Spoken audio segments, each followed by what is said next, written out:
Hi, I'm Phil Constantine. This is Travels with Phil, and on this trip we're going to the scene of two Civil War battles, one in Chancellorsville and the other one just immediately next to it at the Battle of the Wilderness. Now, these took place about a year apart.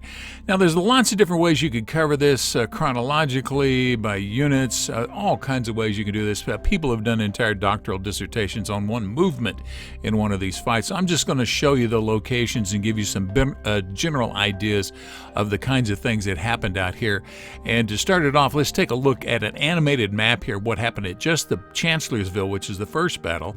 Now, on April 27th, 1863, you see General Hooker up there. His army forces moved upstream and crossed over the Rappahannock. That's a drawing of the Rappahannock crossing there. And you can see moving around. The blue would be the Union forces. The red would be the Confederates. Now, they have themselves over on the right-hand corner there at Fredericksburg, opposed to some forces over there.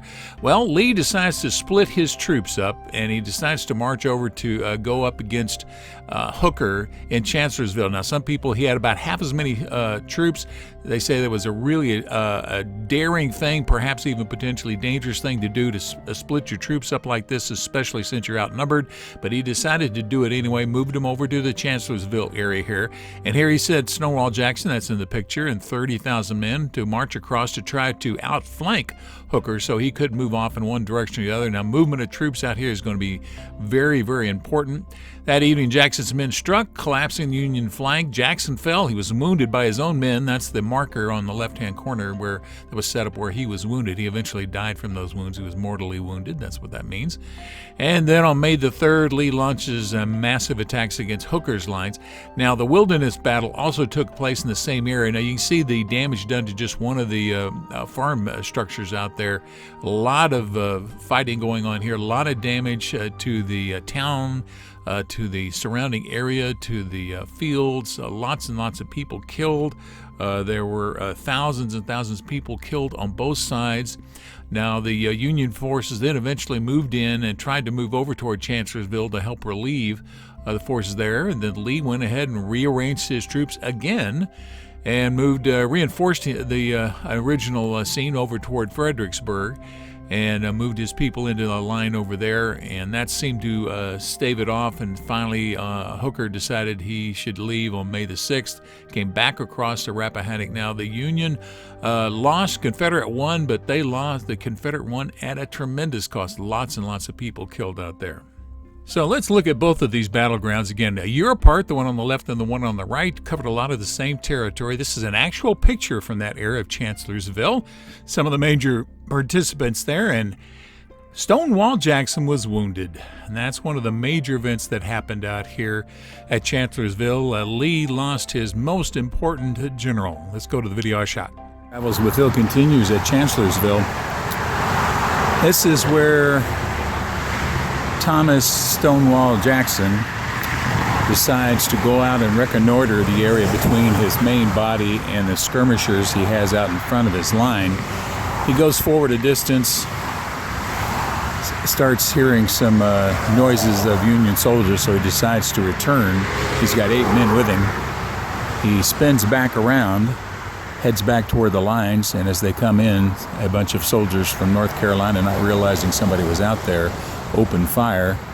Jackson's wounded 3 times, twice in the left arm, and his adjutant runs forward and yells, "Don't shoot, we're friends." And the folks from Carolina says, didn't believe him because they didn't know anybody was out there, and there'd been cavalry attacks in the area before. So they open fire again, and lots of them are wounded. Jackson will eventually have his arm amputated. And as you've seen from other videos, or if you haven't seen them yet, his arm will be buried not too far from here, about 3 miles from here. He will be transported over to Guinea Station, about 25-30 miles away. But this is the marker for where he was shot, and he would eventually die from these wounds. But here's the phrase that gives him his name. There's Jackson standing like a stone wall, and this was General B at Manassas, an earlier battle, and that's how he got the name of Stonewall. His name was Thomas. But this is the marker here, the large marker, to commemorate where he was wounded. Allegedly, this quartz stone was put out here at one point as well to mark where he was wounded, and it's It's right behind the Visitors Center here at Chancellorsville, and as you can tell, right next to a very busy road. Travels with Phil at Chancellorsville, Virginia. All right, let's go over to Elwoods Wood, where he was taken after he was shot. Travels with Phil continues at the Battle of the Wilderness in Virginia. You can see here I'm at Elwood, a quiet country farm. It's up there through those trees out there. Lafayette stayed here. Robert E. Lee's father wrote here, did some things here. Lots of people came through here. There's stories that James Madison or Monroe may have stopped here as well, but it was used as a headquarters by General Warren during the Battle of the Wilderness, not too far from Fredericksburg, generally speaking. The one distinction about this place is that, well, you see that little stone right there? That's where Stonewall Jackson's arm was buried. It was amputated about a mile or so away from here. People that were at the scene when his arm was just basically thrown off to the side said, oh, that's inappropriate for a general. So he had relatives that lived up here at this place, knew that there was a family cemetery. So they brought the arm up here and buried it here. Now, as you noticed from the video from yesterday over at Guinea Station, he was taken there, and eventually several days later he died there from complications related to the problem. 25 miles from this spot right here. But that stone right there marks where Stonewall Jackson lost his arm was buried here, separate from him. So again, this is at Elwood, now is the scene there. So back here to the Wilderness on the left, Chancellorsville on the right, and just sort of traveling through the territory.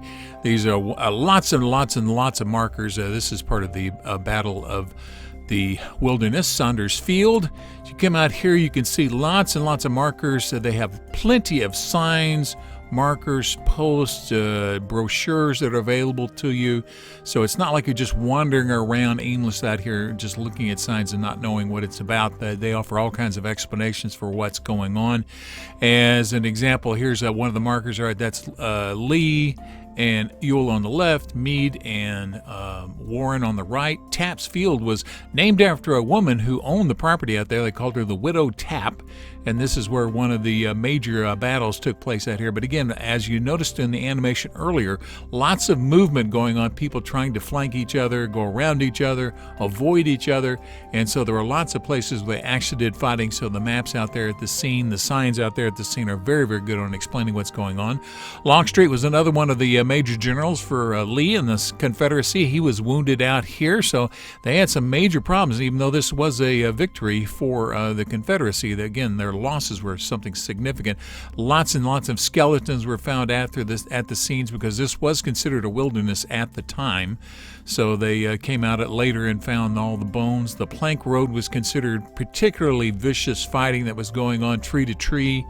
The orange plank road, that's where they basically just put planks out there. Another word for a plank road was considered a toll road, and this is an actual picture from the scene that was taken not too long after the battle was fought out there.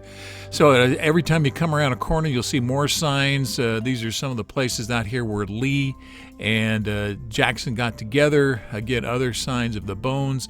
You'll see the memorial signs. That was for the New Jersey regiments that fought out here. Lots of very good paintings out there at the scene, so you can actually get an idea sort of what it looked like, get some sort of perspective on what happened where, who went where.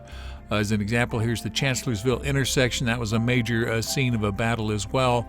And when you're standing out there on the scene itself, and the houses you see in the distance or the houses you see in the pictures and the diagrams and the drawings, it really does add a lot of a sense of being there. Even of course, obviously, if you are there, you're going to be there, but you get sort of a feeling for what's going on. And again, here it says Lee's greatest triumph, but again, it was also a tactical win, but practical loss almost, because he lost so many soldiers and he was already outnumbered. A lot of the civilians were injured out here. This is the site where Lee and Jackson had a meeting where they decided to split, try to circumvent, and that's where he split the forces, and it turned out to be a brilliant move that could have gone disastrously wrong for them.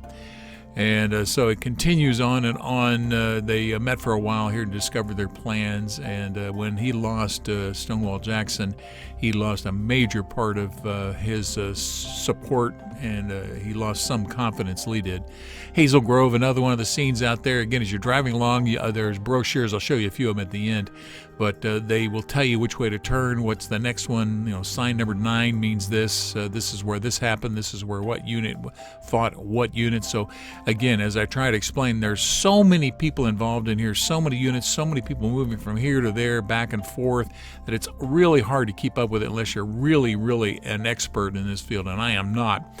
And again, you'll see people that will do books and books and books over just one particular part of a specific battle, so it's hard to give you a general overall feel for what's happening here, although the animation at the very beginning did a nice job of that, at least in my particular feeling. They do a fairly good job out here trying to keep some of these places open so you can get appreciation for what they were like. Some cases the forests have grown back. Some cases there are open fields. Farmers did things there. So it's just the kind of thing to consider. An original picture taken of the wounded out here. These are some of the brochures. So you aren't just left wandering aimlessly and not expected to be an expert out here. They do provide lots of information for you as you're traveling through these Civil War sites. And just a reminder out here of all the battle that was going on, the fighting. These are cannonballs that were stuck in some of the trees. That's how much fighting was going on. Thank you for watching this video. If you liked it, please give it a thumbs up by clicking on the button below. You're welcome to leave comments below as long as the language is family friendly. And finally, if you'd like to see more of my videos, please subscribe to my channel by clicking the button over on the bottom right-hand corner. Thank you again for watching.